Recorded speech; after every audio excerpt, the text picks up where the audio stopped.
지난 한 주간 무더위와 또 장마 가운데서 고단한 삶을 살아오신 여러분들에게 하나님의 큰 위로와 자비가 가득하기를 축복합니다. 반가운 소식은 이제 장마가 거의 끝났다고 얘기를 합니다. 그런데 안 반가운 것은 이제부터 폭염이 본격적으로 시작된다고 합니다. 이제 열대야와 싸우셔야 될 것 같은데 마음 단단히 먹으시고 이번 여름 건강하게 모두 잘 지나가는 걸 목표로 삼으시기 바랍니다. 목표 삼으시지 마시고 오늘 저와 여러분이 함께 읽은 본문에 보면 여전히 또 우리가 평소에 좋아하는 소구가 있어요. 바로 1절 말씀과 6절 말씀은 여러분들이 특별히 많이 좋아할 겁니다. 오늘 1절 말씀은 우리가 특별히 힘든 상황에 놓였거나 아니면 우리의 미래가 불안하거나 또 뭔가 불확실함이 우리에게 있을 때 위로를 주는 말씀으로 우리가 늘 마음속에 담고 있죠. 1절 말씀 보면은 뭐라고 되어 있어요? 너희는 마음에 근심하지 말라. 하나님을 믿으니 또 나를 믿으라. 얼마나 위로가 되는 말씀. 너희는 근심하지 말라. 여러분은 근심하지 말라. 하나님을 믿고 계시니 또 예수를 믿고 있으니 근심할 이유가 없다. 이런 말씀이죠. 그리고 나서 우리가 예수님을 왜 믿는 이유에 대해서 오늘 예수님은 6절에서 분명히 말씀했습니다. 그분이야말로 나를 살게 하시는 분이고 그분이 나를 살게 하는 길이며 진리이며 생명이기 때문이라고 말씀하죠. 6절 말씀도 우리가 평소에 늘 암송했으면 좋은 말씀, 우리가 평소에 좋은 말씀입니다. 6절 말씀을 한번 우리 암송하시는 분은 암송하시고 또 한번 읽어보겠습니다. 시작. 내가 예수께서 이르시되 내가 곧 길이요 진리요 생명이니 나로 말미암지 않고는 아버지께로 올 자가 없느니라. 아멘. 오늘 이 말씀이 여러분들에게 믿어지시길 주님의 이름으로 축복합니다. 아멘. 그리고 이 말씀을 가지고 오늘 이 말씀을 나눠보려고 합니다. 오늘 말씀의 주제는 1절에 있는 바로 그 근심이라고 합니다. 많은 사람들은 늘 근심을 달고 살아갑니다. 이런저런 이유로 근심하며 불안해하며 살아갑니다. 근심이 없는 날은 거의 없는 정도로, 없을 정도로 우리는 늘 근심하며 살아가요. 오늘 아침에 일어나셔서 하셨나요? 안 하셨나요? 근심하며 오셨을 거라고 저는 믿어요. 크고 작은 근심들이 우리는 늘 달고 살아갑니다. 어느 심리학자는 도대체 사람들은 무엇 때문에 근심하는지를 연구했답니다. 참 재밌는 연구도 많아요. 그렇죠? 심리학자가 연구를 했는데 그 근심, 무엇 때문에 근심하는지 그 연구 결과를 통계치로 냈습니다. 통계치 여러분들이 한번 보시면 놀랍게도 약 그 40% 정도가 현실에서는 절대 일어나지 않을 것에 대해서 우리가 늘 근심하고 산다는 거예요. 현실에서는 절대 일어나지 않을 근심을 늘 한다는 거예요. 갑자기 길을 가다가 땅이 훅 꺼지지는 않는다. 뭐 이런 것들. 그 다음에 약 30%는 이미 일어난 일에 대한 근심을 산다. 과거의 일, 옛날 일을 가지고 늘 근심하면서 또 살아간다는 거예요. 그리고 약 22%는 그냥 가볍게 넘겨도 되는 것에 근심하면서 살아요. 사소한 거에 근심하면서 산다는 거예요. 그리고 4%는 우리가 어찌 할 수 없는 것에 대해서도 근심합니다. 우리가 아무리 노력해도 안 되는 불가역적인 것에도 우리가 늘 근심하면서 산다는 거예요. 자, 계산을 한번 해보세요. 40%, 30%, 22%, 40% 더하면 몇 프로예요? 96%잖아요. 그죠? 그럼 몇 프로 남아요? 4%는 우리가 할 수 있는 근심을 거리라. 그러면 전체 100% 중에 우리가 정말 이건 근심거리가 될 만한 건 몇 프로예요? 4%밖에 안 되는 나머지 96%는 어떤 근심이에요? 쓸데없는 근심을 하고 산다는 거예요. 쓸데없는. 이 심리학자의 연구 결과가 맞는 거예요. 돌이켜보세요. 우리가 어떤 근심을 하면서 살아가요? 이만큼 우리는 늘 근심, 괜한 근심을 짊어지고 사는 게 우리의 삶이 아닌가 생각이 됩니다. 이렇게 쓸데없는 근심으로 우리 스스로를 힘들게 하면 우리에게 뭐가 생겨요? 근심이 많으면 뭐가 생겨요? 스트레스가 생기고, 스트레스가 많으면 뭐가 생깁니까? 병이 생기죠. 그래서 요즘 병원에 가면 사람들이 막 인산인해를 일으키고, 이 근심이 바로 병의 원인이 될 수 있다는 거예요. 일단 근심이 마음에 생기면 우리의 마음과 마음은 힘들어지기 시작합니다. 병원에 얼마 전에도 갔지만 병원에 그냥 왜 이렇게 사람들이 많은 인산인해를 이룹니다. 근데 그 중에 대부분이 제가 보기에는 건강 염려증 때문에 오는 사람들이 아닙니다. 혹시 몸에 조금만 있으면 근심이 되고 걱정이 되니까 그것 때문에 병원을 찾는 사람들이 거의 태반이 아닌가 싶어요. 그리고 요즘 우울증 환자들이 굉장히 많아요. 그 우울증의 원인이 뭘까요? 스트레스, 또 근심, 걱정, 염려에서 오는 게 거의 대부분의 우울증 때문입니다. 이렇게 우리 마음에 생긴 근심과 걱정으로 인해서 우리 육신은 굉장히 심각해져 간다고 하는 게 우리가 부정할 수 없는 현실입니다. 2차 세계대전 당시에 미군이 전 세계에 출동해서 싸웠잖아요. 근데 그 미군 중에서 미군이 전 세계를 다니면서 2차 세계대전을 승리로 이끌기 위해서 싸우다가 전사한 그 숫자가 약 30만 명이에요. 꽤 많죠. 그러니까 자기 나라를 위한 것도 아니고 온 세계의 평화를 위해서 전 세계를 다니면서 약 30만 명이 싸우다가 사망을 했는데, 공교롭게 놀랍게도 당시에 2차 세계대전 당시에 미국 내에서 사망한 환자가 약 100만 명이에요.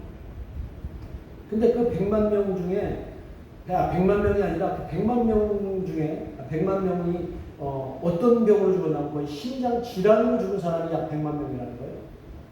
그래서 그 심장 질환이 그들에게 어떻게 왔는지를 면밀히 관찰하고 추적해 보니까 자기의 남편과 아들 그리고 자기의 친척을 그 2차 세계대전 당시에 군인으로 보냈던 가족들이라는 거예요. 자기의 남편과 아들과 또 친척이 2차 세계대전에 가서 싸우고 죽는 동안에 이 가족들이 얼마나 마음속에 근심과 걱정이 많았겠어요. 매일같이 스트레스가 있었지 않겠어요. 그 사람들이 결국은 그 전장터로 보낸 그 가족들과 또 아내와 또 자녀들이 근심 걱정으로 인해서 심장 질환이 생겨서 죽었다는 거예요. 바로 근심 걱정은 우리에게 이렇게 무섭게 작용할 수 있다는 거예요. 저도 전에 소화기관이 이렇게 문제가 생기고 또 몸이 이것저것이 아파서 병원에 갔어요. 아파서 병원에 갔는데 그 원장 선생님이 그러더라고요. 저한테 묻더라고요. 아이고 목사님, 요즘 무슨 걱정, 근심 있으세요? 스트레스 지수가 꽤 높네요. 이렇게 하면 나중에 몸이 굉장히 많이 안 좋아집니다. 이런 얘기를 하더라고요. 아유, 그 원장 선생님이 너무 신통하더라고요. 그런데 그렇게 약 처방을 받고 나오면서 얼마나 부끄러운지 여러분보다 제가 훨씬 더 부끄러웠어요.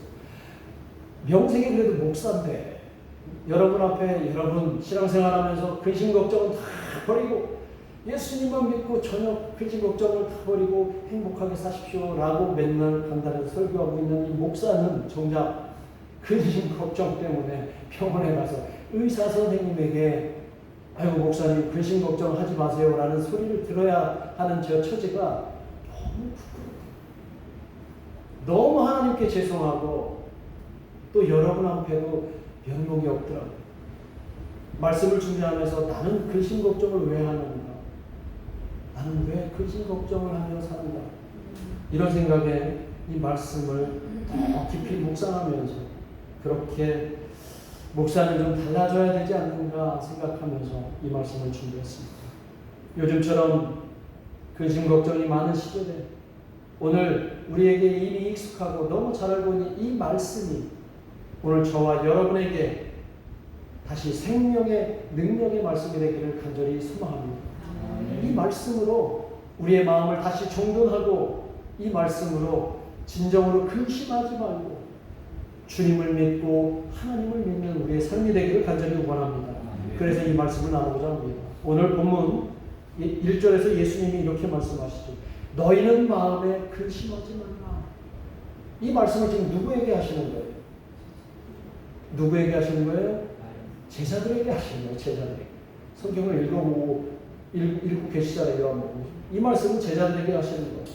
예수님은 제자들 딱 보니까 제자들 얼굴에 근심과 걱정이 가득한 모습을 보고 이 말씀을 하시는 거예요.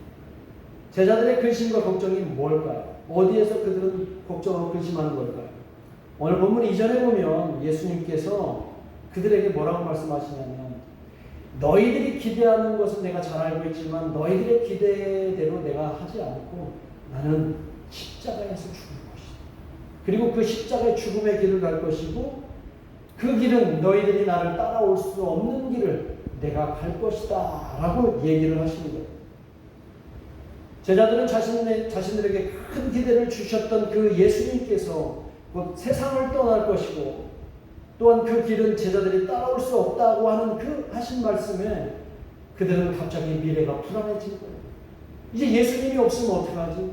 우리에게 능력을 펼쳐주시는 예수님이 안 계시면 우리는 어떻게 살지? 이제 우리밖에 남지 않으면 우리가 앞으로 맞닥뜨려야 할 그 미래의 불안함은 우리가 어떻게 해결하며 살아가지?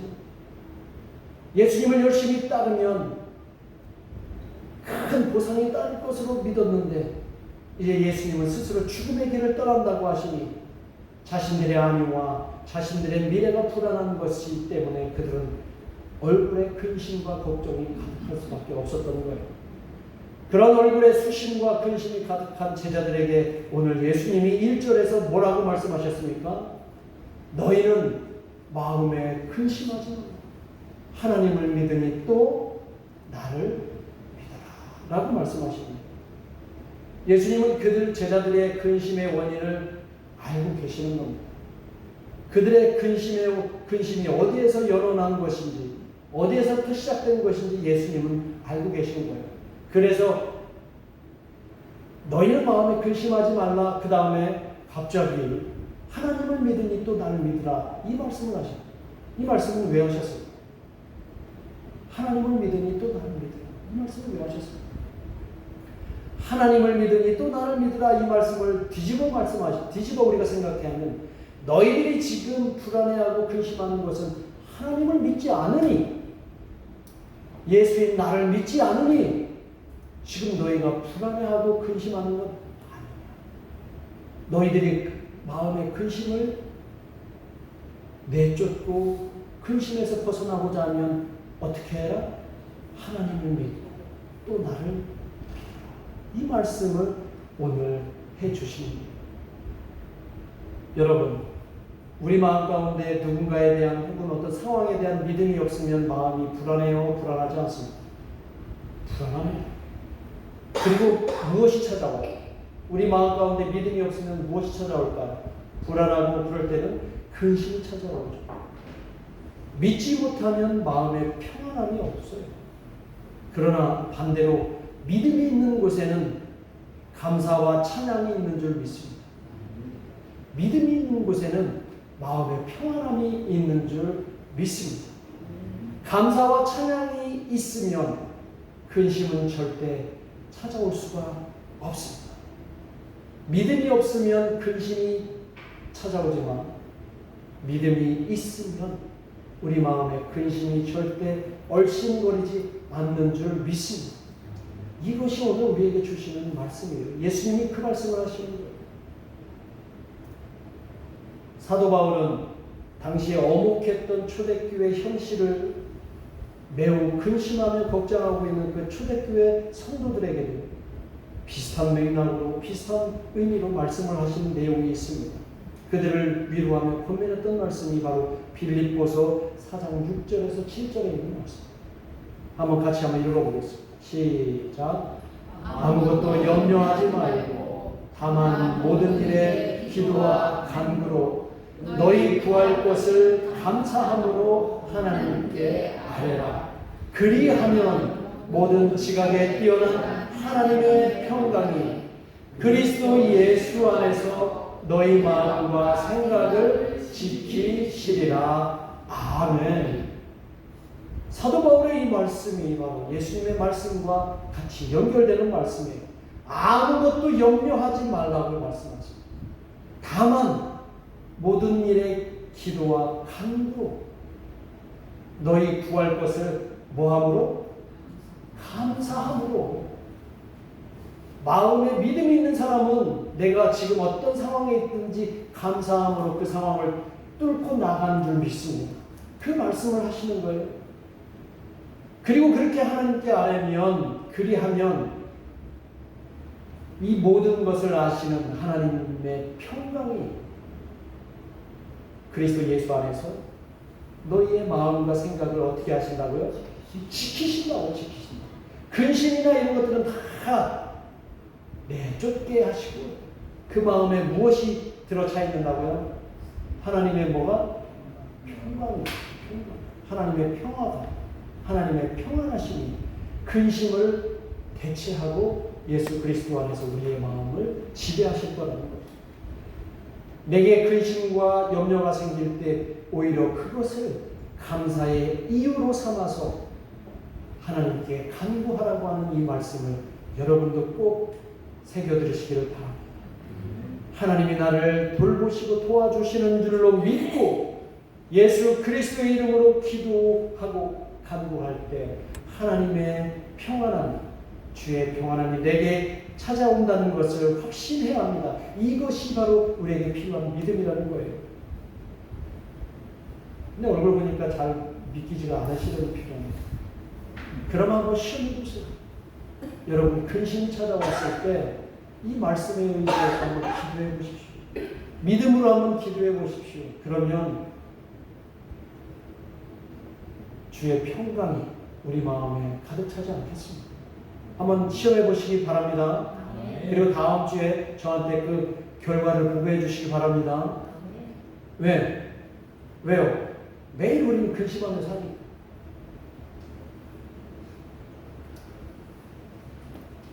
예수님께서 모든 성도에게 이 세상은 근심과 염려로 가득한 세상인 것을 예수님도 알고 계십니다. 그리고 근심과 염려를 버리고 우리가 평안하게 살아야 할 이유를 오늘 본문 2절 이하에서 우리에게 알려주시는 거예요.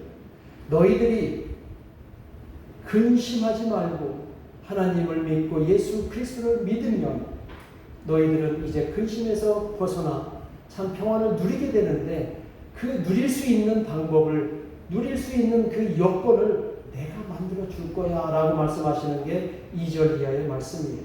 오늘 본문 2절과 3절에서 예수님은 제자들에게 이렇게 말씀하십니다. 같이 한번 읽어보겠습니다. 시작. 내 아버지 집에 구할 것이 많도다. 그렇지 않으면 너희에게 일렀으나 내가 너희를 위하여 거처를 예비하러 가노니 가서 너희를 위하여 거처를 예비하며 내가 다시 와서 너희를 내게로 영접하여 나 있는 곳에 너희도 있게 하리라. 예수님이 자신 있게 제자들에게 근심하지 말라, 너희들 마음속에 근심하지 말라라고 하신 이유예요. 예수님은 우리가 살고 있는 우리의 현실, 곧 실존은 근심과 걱정으로 가득 차 있다는 것을 알고 계시는 거예요. 그러니까 이 세상이 아닌 어떤 세상? 또 다른 세상, 또 다른 나라를 하나님 예수님께서 예배하시기 위해서 제자들을 이 세상에 두시고 먼저 가시겠다라고 말씀을 하시는 겁니다. 이 세상은 왜 근심과 걱정이 끊이지 않을까요? 이 세상은 유한하기 때문이에요. 유한하기 때문에. 만약에 이 세상이 영원하다면, 우리의 생명이 영원하다면, 어떤 일을 해도 영원하다면 여러분이 근심, 걱정할 이유가 있어요? 없어요? 유한한다는 것은 우리가 죽음이 정해져 있다는 거예요. 죽지 않기 위해서, 건강하게 살기 위해서, 잘 먹고 잘 살기 위해서. 그러다 보니까 어떻게 해야 돼요? 더 많이 가져야 되고, 더 많이 움켜쥐어야 되고 죽지 않기 위해서 발버둥 쳐야 되고 그러니까 자연적으로 따라오는 게 뭐가 있어요? 근심이죠. 어떻게 하냐. 이 유한한 세상이 전부라고 믿고 악착같이 우리가 그렇게 살려고 할 때 덩달아서 따라오는 그 근심과 걱정 때문에 우리는 걱정과 근심에서 벗어날 수 없는 거예요. 그런데 예수님은 우리에게 오늘 2절에서 3절에서 말씀하시잖아요. 이런 유한한 세상이 전부가 아니다. 내가 너희들에게 보여줄 나라가 있는데 그 나라는 이 세상을 초월할 나라. 우리의 염려와 근심이 가득한 그런 유한한 세상이 아니라 근심과 걱정이 있는 그런 나라가 아니라 온전히 하나님의 평화만 있는 나라. 그런 나라를 내가 손수 만들러 가겠다라고 제자들에게 말씀하시는 거예요. 바로 우리가 거할 그 처소인 나라를 위해서 예수님이 이 땅에 오셨고 그리고 십자가에서 죽으셨고 부활하셨고 다시 그 나라를 위해서 가셨던 그 놀라운 복음을 우리가 믿을 때 우리 마음 가운데는 근심이 없게 되는 것이죠. 그리고 그런 예수님을 믿을 때 우리는 근심 많은 이 세상에서 이제 하나님 나라로 들어갈 수 있다는 것을 믿어야 되는 줄 믿습니다. 여기에서 하나님의 나라, 천국, 바로 하나님의 나라는 이 세상이 아닌 내세적인 의미도 있지만 또 다른 의미도 있다는 것을 여러분이 기억해야 합니다. 하나님의 나라라고 하는 헬라어가 바실레이아 투 세오라고 합니다. 영어로는 The Kingdom of God라고 합니다. 여기서 하나님, God라는 말은 단어는 아십니까? The Kingdom이라는 바실레아라고 하는 게 뭐냐면 어떤 공간적 의미의 나라를 얘기하는 게 아니라 하나님의 통치를 얘기합니다. 하나님의 통치. 하나님이 친히 다스리시는 나라. 하나님의 생각대로 움직이는 나라. 그 나라가 바로 하나님의 나라입니다. 그 나라는 어떤 나라냐? 바로 이 세상을 초월하는 예수님을 통해서 초월적인 능력을 우리가 누릴 수 있는 나라를 하나님의 나라. 이것이 하나님의 나라입니다. 그 나라는 이 세상이 주는 근심과 걱정이 없는 나라이고 그 나라는 오직 평안과 화평과 그리고 하나님이 주시는 참 자유만 있는 나라입니다. 우리가 그 나라를 소망하고 그 나라에 가기를 원하는 거 아니에요. 그 나라에는 근심이 필요 없는 나라입니다. 그 나라에는 죽음이 두렵지 않은 나라입니다.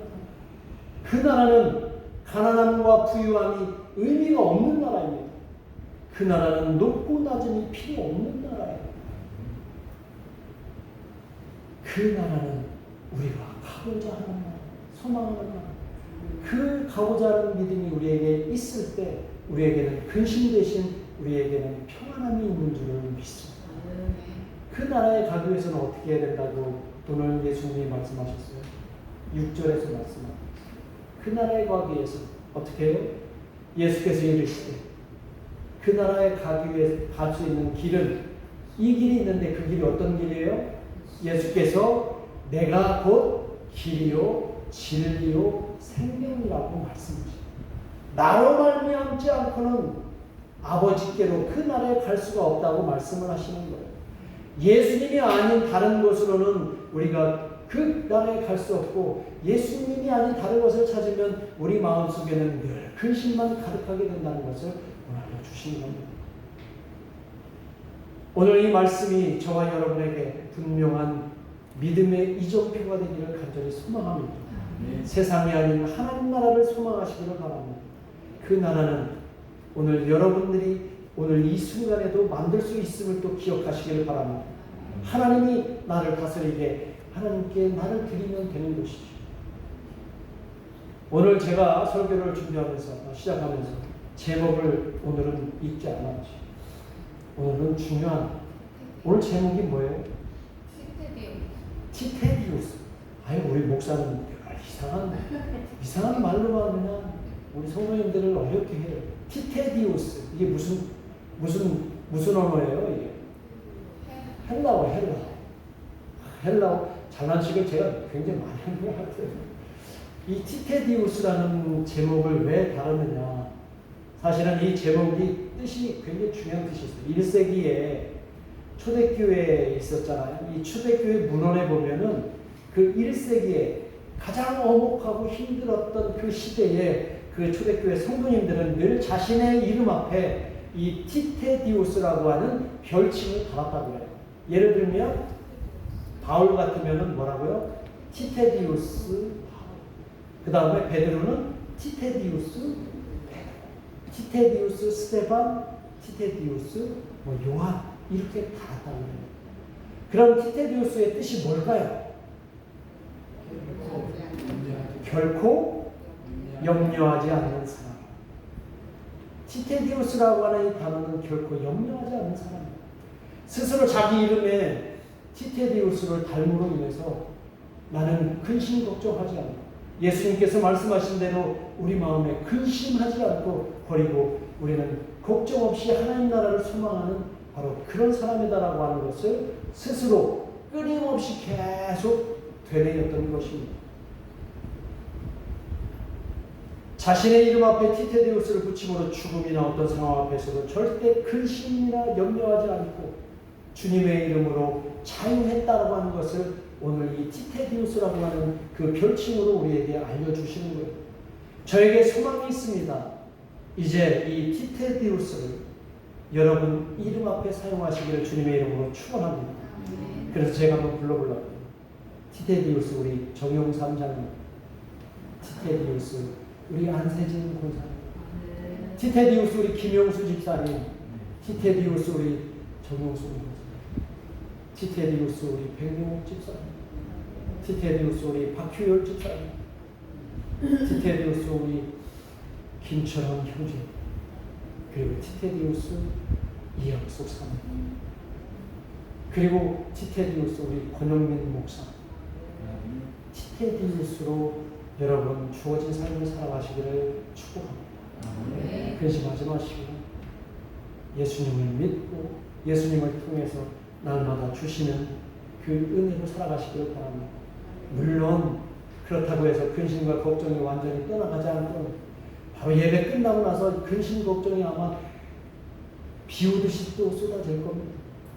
여러분을 또 저를 떠나지 않고 늘 괴롭히겠지만 그때마다 주님을 믿으시고 나 스스로 티테디우스 암흑에 이렇게 생각하시면서 주의 평안의 길로 걸어가시기를 주님의 이름으로 축복합니다. 이상으로 예배 말씀을 마치겠습니다. 우리 함께 기도하겠습니다. 이제 내 이름이 먼저가 아니라 티테디우스가 먼저 시작되는 새로운 이름을 가졌기에 세상이 주는 근심과 염려 이제 버리시고 그 근심과 염려하지 않고 주의 주님이 주시는 늘 평안과 위로를 우리 마음속에 품고 나아가고 그래서 늘 승리하시고 늘 평안하시고 늘 행복하시고 늘 하나님의 나라의 주인으로서 살아가는 저와 여러분이 되게 해달라고 이 시간 우리 합심해서 함께 기도하겠습니다. 하나님 아버지, 오늘 이 시간 우리에게 티테디우스 나 자신을 새로운 별칭을 주셨사오니 아버지 하나님 이 세상